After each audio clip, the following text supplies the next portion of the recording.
Hey everybody, welcome to Kimmel's Irish Pub. Time for another movie review. Tonight's movie, The Creator. So this is about a futuristic movie where a war between humans and robots have happened, and a former soldier finds a secret weapon, a robot, in the form of a young child. I don't know. But it has John David Washington. Always remember him from Ballers. I know he's done a lot since then and won things, I believe, whatever. He's in it, so he's pretty cool. And Gemma Chan, if I'm saying that right, you know, she's in it. Allison, Janney's in it. There's a couple people I recognize. And it's rated 7.0 on IMDb. 69,993 people rated it so far. It is 2 hours long. We'll see. I'm excited. It just came out digital. Had it on my list for a while, so I'm hoping I have my expectations high, but we'll see. Stick around. I'll let you know what I think.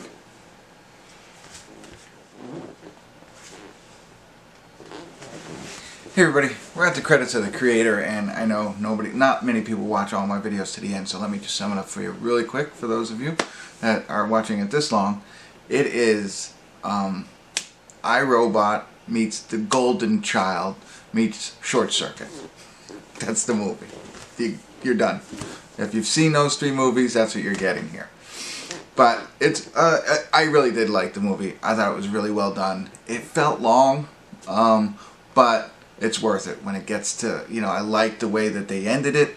You know, I love that whole thing. You know, I was looking for certain aspects of this movie, character development, relationship development between the main character and the child, as we know, little backstories, and you know, want to be connected, and I felt that I was. So I'll give you a little bit more insight about the plot. As we know, John David Washington, right? He's our main character. He's the ex-soldier, of course, who's the whole thing is based on a war, not necessarily a war. What happened is, and it's pretty timely, I think. So we'll get into that. But anyway, they create AI.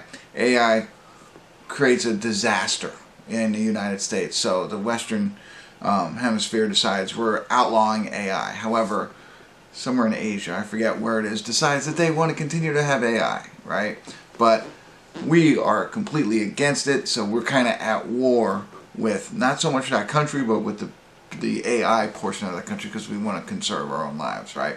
And so he's part of that whole war that's going on to try and help take down these artificial intelligent robots.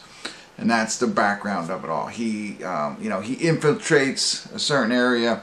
He finds a nice girl, and they kind of get spread apart, or you know, more happens that they're not together anymore. He goes to live his own life, and then he gets recruited to come back to where he was stationed, where he was infiltrating before, because he knows a lot about it, to find this weapon. The weapon happens to be this kid, and then to take down, like, the ultimate power of the AI nation, if you will.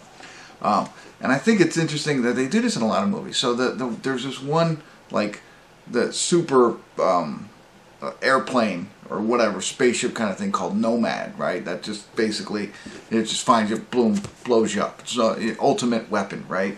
That's for the Western Hemisphere, us, I'll say.